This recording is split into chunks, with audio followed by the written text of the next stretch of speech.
તમારી ઉંમર તો કયો? મારી ઉંમર મારી જન્મ પત્રિકા ને અંદર ઉંમર છે મારી 175 વર્ષ. પછી એને પછી હું પાકિસ્તાન ગયા. એને મને મારી ઉંમર ઘટ કરાવીને હું પાકિસ્તાન ગયા. અનાજ નથી ખાતા, શા નથી ખાતા, કોઈ દાડે નહીં, શા નથી પીતા. કેટલા વર્ષથી અનાજ નથી ખાતું? બસ બનાતીશ. બચપણથી અનાજ નથી ખાતું તો હું લ્યો છો? મિત્રો, ભારત દેશ સનાતન ધર્મનો દેશ, સનાતન હિન્દુ સંસ્કૃતિનો દેશ. એમ કહેવાય કે જ્યાં માણસની બુદ્ધિ એટલે કે મન દિમાગ જ્યાં પૂરો થાય ત્યાંથી આ ભારત વર્ષનું જ્ઞાન, આ ભારત વર્ષની સંસ્કૃતિ, ભારત વર્ષના સાધુડા અગર તો સાધુઓનું જે જ્ઞાન છે તે શરૂ થતું હોય છે. જે વસ્તુ મથવા, જે વસ્તુ સાબિત કરવા વિજ્ઞાન તેના વર્ષોના વર્ષો એમ કહેવાય કે એની પાછળ લગાડી દેતા હોય, એ વસ્તુ આ ભારત વર્ષનો સાધુ પોતાની જોરીમાંથી એક જ સેકન્ડમાં સાબિત કરી દેતો હોય છે. મિત્રો, હું વાત કરી રહ્યો છું એક એવા સાધ્વી માતાજીની, એવા ક્ષત્રિય સાધ્વી માતાજીની કે જેઓ એમ કહેવાય કે આજે ચોટીલા સાક્ષાત ચામુંડા માતાજીના સાનિધ્યમાં તેની બાજુમાં એક સરસ મજાની ગૌશાળા ચલાવી રહ્યા છે. અને તેમની જે ઉંમર છે તે 143, 165 કે 175 આ 3 વર્ષની 3 ઓલાના ગાળામાં આગળ પાછળ ફરે છે.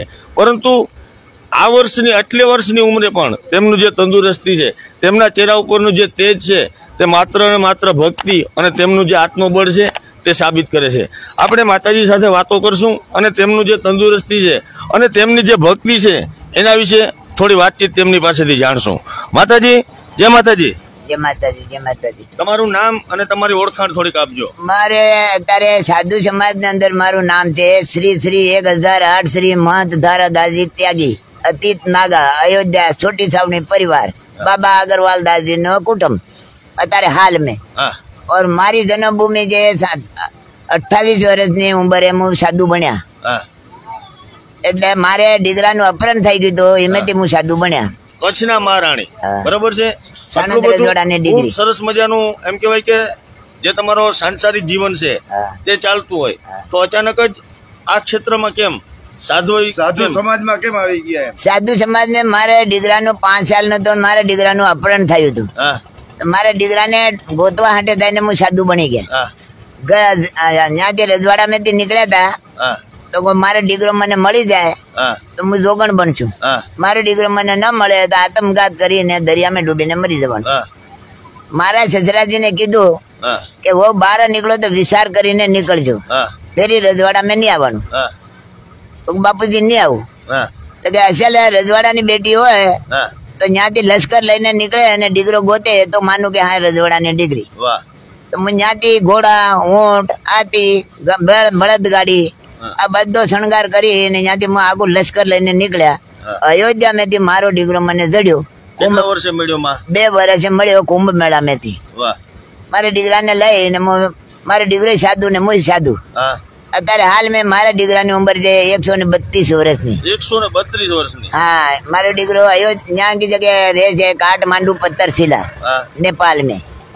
કાઠમાંડુ પત્તરશિલા રહે છે. મારા દીકરાનું નામ જન્મથી નામ તો એનું બલવંતસિંહ. और અત્યારે સાધુ સાહેબ મેં નામ છે એનું પ્રેમ નારાયણ ગીરી જાડેજા બાપુ. માં આટલું જાહો જલાલી ભર્યું જીવન હોય એમ કહેવાય કે એક દિને તમે ખૂબ ઊંચા કુળના દીકરી હોય અને પાછા એટલા જ ઊંચા કુળમાં એટલે કે મહારાણી થઈ અને જીવન જીવવાનો લાવો મળ્યો હોય તો આ સાધુ સમાજમાં આવવામાં ક્યારેય કઈ તકલીફ નથી પડી? મારે તકલીફ તો પડતી જ હોય ને. તકલીફ પડ્યા વગર તો કઈ ભક્તિ ન થાય ને. તકલીફ પડી હોય સેવકો ને મારતે કીધું છે કે હાર અમે છોડ દીધા, એમાં લખન ને હોય છે તો બાવો બની જા. બધાને શેન કરવું પડે ને. ગરુ આપણા એવું કે છે કે કડવું તુંબડું આપું છું, આ કડવું તુંબડું ધોવીને મીઠું કરવાનું તારો હક. તો કડવું તુંબડું સંસાર, એ સંસાર ગમે જેવા બોલે જગત કે ધોવીને જો આપણે ચાલે તો બેગ ઉતારીને ફેંક્યાથી પાર પડે. જગત ની અંદર કઈ પ્રકારના આપણા મેં ભીડ પડે, દુઃખ પડે તો બધું સહન કરવું પડે ને. સાધુ બન્યા પછી બેર કે હું કઈ છું એ બધું છોડવું પડે. એવું કરીને જો રહી ગયા અભિમાની કરીને તો ભક્તિ ના થાય. અત્યારે હાલ મેં પાગલ બાણા રાખું છું. હું તો શું રાખું એનું કિસ્મત રાખે. અનાથ બાળક, લૂલી લંગડી ગાયો, દરેક જાતના જાનવર આ બધું જ્યાં જગ્યાએ રહે છે અને એના કિસ્મત નું જે ખાય છે એમાં મજૂરી કરું છું. હનુમાનજી આશ્રમમાં બધા બાળકો બાળક છે આશ્રમનું. વાહ, એ અનાથ બાળક છે. કાના બાપુ. શું નામ છે બેટા તારું? કાના બાપુ. કાના બાપુ. અહીંયા માતાજી હારે કેટલો સમય છે? જન્મથી મારી પાસે ગાડી બાંધીને મોટો કર્યો. એવું? હા, ભાઈ પણ જુદા બાકી. તો તમને ક્યાંથી મળેલો બાળક? બાળક ક્યાંથી મળ્યો? એટલે મારે ડ્રાઈવર નો બાળક છે, મારે ગાડીઓ છે. બરાબર. તો ડ્રાઈવર નો બાળક છે, પણ એ જન્મથી જ મારે બે ભાઈ બહેન મારે અર્પણ છે. તમારો પરિવાર છોડ્યો, પરંતુ આ બધાને તમારો પરિવાર કરી લીધો. બરાબર. 250 મોટા થયા અને 250 ના લગ્ન કર્યા. આવ. બોલો મારું નામ કે શું છે બેટા? જીજાબા નરેન્દ્રસિંહ ચૌહાણ. વાહ. તારું નામ શું છે બેટા? મીરાબા. મીરાબા. બધા ભણવા જાઓ છો? હા. ક્યાં ભણો છો? ચાણપા. માતાજી સારી રીતના રાખે છે? હા. એમ માં જીવો પ્રેમ આપે છે? હા. અરે માથી વિશે માં તો ક્યારેક આપણે વાંકમાં આવીએ તો ઘરે થપાટી લાત લપાટી કરી લે. બરાબર. માં બહુ પ્રેમ કરે છે. એવું? પ્રેમ કરે છે. માં તમારી ઉંમર તો કયો? મારી ઉંમર, મારી જન્મ પત્રિકા ને અંદર ઉંમર છે મારી 175 વર્ષ. પછી એને પછી હું પાકિસ્તાન ગયા. એને મને મારી ઉંમર ઘટ કરાવીને હું પાકિસ્તાન ગયા. એને અંદર મને વિઝા ન મળી. એને હું મારી ઉંમર ઘટ કરાવીને ગયા હતા. મને પાકિસ્તાન જાય 15 વર્ષ થઈ ગયા. 15 વર્ષ પહેલે મને 145 વર્ષ લગાડ્યા હતા. હું પાકિસ્તાન જાય મને વિઝા મળી. 15 વર્ષ પહેલા 145 વર્ષ. ઈ પણ ઉંમર ઘટાડીને એટલે 175 બરાબર છે. તો હજી બેવડી સદી મારવી છે એવું ખરું? તો 500 વર્ષ જોર ગાયો સાર છું. વાહ વાહ વાહ. 500 વર્ષ? હા, ગાયો સારવાની. ગાયો ચારવી. આ બેઠું ને રહેવાનું. આ તો પગની મારી, આ મારે પગ દુખે છે, જાનવર ફૂંકી ગયો. જીસે નતર હું બીજાને થાય તારે ખાંગને ભરીને રાજકોટ લઈ જાઉં હાલીને. માં આજે તંદુરસ્તી છે 250 વર્ષે 150 વર્ષે ઈ છે નહીં. હું અનાજ નથી ખાતા, શા નથી ખાતા કોઈ દાડે નહીં, શા નથી પીતા. કેટલા વર્ષથી અનાજ નથી ખાતું? બસ ભણાતીશ. બચપણથી અનાજ નથી ખાતું? તો હું લ્યો છો? ફ્રૂટ. ખાલી ફ્રૂટ જ? એ મળે તો લેવાનું ને નહીં મળે તો નહીં લેવાનું. કોઈને ખરીદવા નહીં મોકલવાનું કે જા બેટા મારે 5 પૈસા લઈ જાય ને મારે ફ્રૂટ ખરીદીને લે. હા હા, બાળકો માટે ખરીદાડો, મારે હાંટે નહીં. મારે હાંટે કઈ. મિત્રો, આપણે આજના સમયમાં પણ એમ કહેવાય કે આવા કડી કાળમાં કોઈ ભગવાધારી સાધુ નથી મળતા ને આમ નથી થતું તેમ નથી થતું. આજના સમયમાં પણ અગર મારી અને તમારી દ્રષ્ટિ ખરેખર શોધવાની આપણે કોશિશ કરીએ તો આજે પણ આપણા આ સનાતન ધર્મમાં એવા સાધુડાઓ પડ્યા છે, એવા સાધ્વી માતાજીઓ પડ્યા છે કે જેમની વાતો સાંભળી આપણો મગજ થોડી વાર માટે એમ કહેવાય કે શૂન્ય થઈ જાય છે. માન્યામાં ના આવે એવી હકીકતો, પરંતુ એમની પાસે એવી સાબિતીઓ છે. તેમની આ લાંબી જે જટા છે તે ચાળી ખાય છે કે આ માતાજીની ઉંમર ખરેખર કેટલી હોય. માં એક સેવક અહીંયા માતાજીની સાથે એમની સેવામાં છે અને અવારનવાર આવતા રહીએ છે. એમની પાસેથી પણ થોડીક માતાજીની વાતો અને તેમના અનુભવો સાંભળશો. સાહેબ, તમારું નામ કહેજો. મારું નામ પ્રવીણ ગજ્જર. હું આનું નામ જાડેજા માતા તરીકે હું એમને ઓળખું છું. અવારનવાર મારું આ આશ્રમ સાથેનું મારું હૃદયથી સેટિંગ છે. અહીંયા ઘણી બધી ગાયો છે, કૂતરા છે, બતક છે, કુકડા છે, અનેક માણસો છે અને અમુક જનાવર છે. માં બધાને વેલકમ. આવો પધારો. માણસ આવે તો પધારે, જીવ આવે તો પધારે. માણસ માત્ર પ્રવેશને પાત્ર. અને માનો અદ્ભુત એટલો બધો બધાને માટે પ્રેમ હોય છે. માં મગજના બહુ જ સ્ટ્રોંગ છે. ખોટું બોલે એટલે માને દુશ્મન પેદા થઈ ગયો. એક ખોટું બોલે માં બેફામ ગાળું દઈ શકે છે, સરસ મજાની ગાળું બોલતા આવડે છે.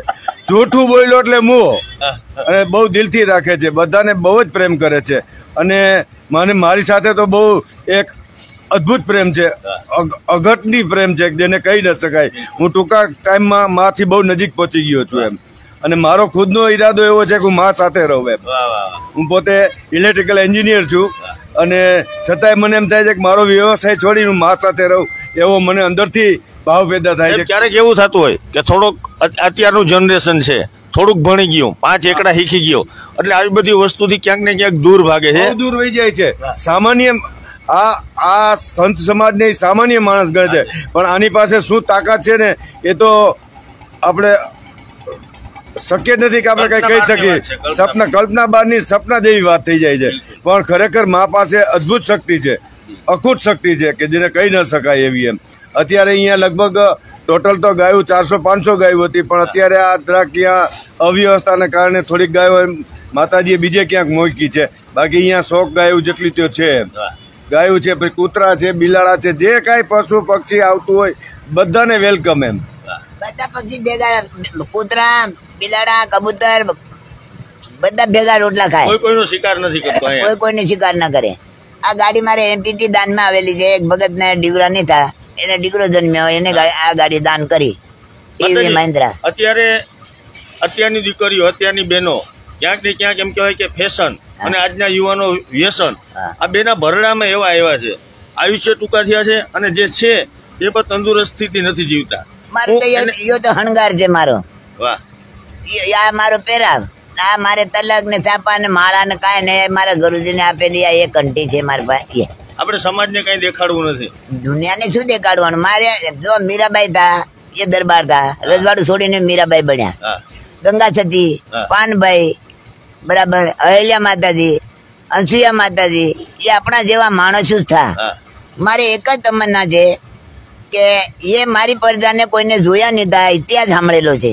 પણ મારે ત્યાં કી જગ્યાએ હું કરશું તો મારી પ્રજા જગત મારો એવું કે છે કે 52 ગામના જાગીરદાર ની બેટી છે, 54 ગામની મહારાણી. હવે હાલ મેં મારે અભિમાની છે કે હું 92 લાખ માળવાની માલ છું.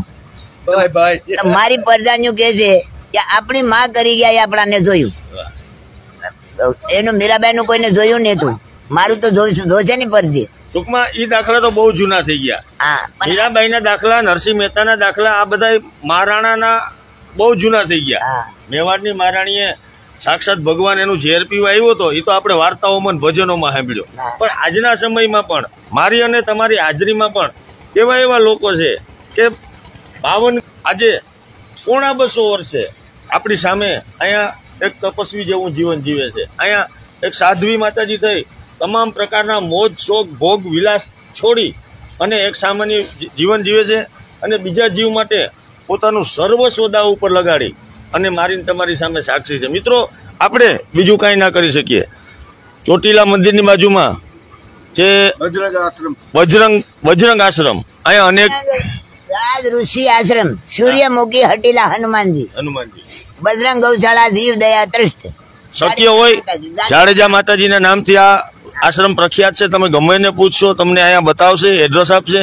કમસે કમ દર્શન કરવા આવજો અને શક્ય એટલો આ માતાજીના દર્શન કરવા આવનારી પેઢીઓ માટે કદાચ દુર્લભ થઈ જશે તે આપણી હાજરીમાં આજે અહીંયા આપણને એનો લાભ મળે છે, તો દર્શન ચોક્કસ કરજો એવી પ્રાર્થના. માતાજી કઈ સંદેશ આપવો છે? કેવું છે કોને કહેવાનું? મારી જિંદગીમાં ફાળો કરવાના ગયા, મારી જિંદગીમાં કોઈ કઈ કહેવાની ગયા ને આપણે શું જગતને જણાવવાનું? ભક્તિ કરવી હોય તો ગુપ્ત ભક્તિ. હું તો અહીંયા ઝૂંપડી પડ્યા, બંગલો મારો જોય, બંગલા ની અંદર જઈને જોઈ, બંગલામાં રહું છું. હા, બંગલો એટલે આ છાપરું એના માટે બંગલો છે. તો બંગલો જોવે ને સાધુ ને શું જોવે? ટૂંકમાં જે કઈ છે તેમાં આપણે મારું દૂધ પીવા વાળો મારા બેટા ને એટલી તાકાત થી તો માર મેં તાકાત નથી તો બેટા મેં ક્યાંથી આવે? શેર ને વાય સિવાળ્યા પાકે તો શું છે? પણ શેર ના પેટ માં શેર પાકવા જોવે. જગત ના અંદર કુછ કરકે દેખાવો. રોટલા ખાવા માટે તો ઘણા બાવા બને, માંગવા માટે ઘણા બાવા બને. હું ચોટીલા ના બજારમાં આ દંતક શાક ખરીદવાની ગયા. ચોટીલા ની બજાર ની મને શેર ન્યુ નહીં જોયું કે કયો બજાર ક્યાં હે, કોની દુકાન ક્યાં હે. અત્યારે ત્યાં 80-85 વર્ષથી ત્યાં રહું છું. આજુબાજુ ગામડા ની ભાડ્યા મને. તો પછી બીજું આપણે શું કરવાનું? ફંડ ફાળો માગવા આ માં કઈ ગયા નથી. આમેથી દઈ જાવ તો ઠીક છે, નહીતર હું લાંબો હાથ કરીશ નહીં, એની પ્રતિજ્ઞા છે. અને આપણે તો મહારાણી ને ગમે તો અરે મહારાણા નીકળી ગયા. હવે તો 92 લાખ માળવાની માય છું માય. એ બેટા હાચું ને, મહારાણી ને શું કરવાના? મારો કાગડો મુંડું નહીં જોતો. ત્યાં જગ્યાએ 4 દાસી આપી હતી મારી ભેગી, તો દાસી પકડીને ભગવાન ના ત્યાં લઈ જાય તો ભગવાન ને અડવા દેતી. અત્યારે ભગવાન ને પૂછું હાચું ને, એ ટાઈમે હું ભગવાન ને નહીં ઓળખતા હતા. હવે ભગવાન તો ઓળખવા શીખી ગયા. તો ગરુ બનાવ્યા વગર આપણે છે ને તાળા ને ચાબી લગાડ્યા વગર તાળું ખુલે નહીં. ગરુ બનાવ્યા વગર જ્ઞાન આવે નહીં. પછી એવા તો ભટકતા ફરો ને, મારી જેવા કેટલાય ભટકે રોડે રોડે. તો એવા થોડી કરવું. તો માતાજી નાની નાની વાતોમાં મને તમને ઘણી બધી ટકોર તો ને કે ચાબખા મારી જાય છે ખરેખર. આપણે આમાંથી ઘણો બધો બોધ લેવાનો છે, ઘણું બધું સમજવાનું છે, ઘણું બધું વિચારવાનું છે કે મનુષ્યનો અવતાર મળ્યો તો કાંઈક આપણું કલ્યાણ થાય, આત્માનું કલ્યાણ થાય અને બીજા જીવોનું પણ કલ્યાણ થાય એવું શક્ય એટલું એવા કામ કરતા રહ્યો કાંઈ ના થાય તો આવા મહાનુભાવોના પગ પાસે આવીને બેસો ને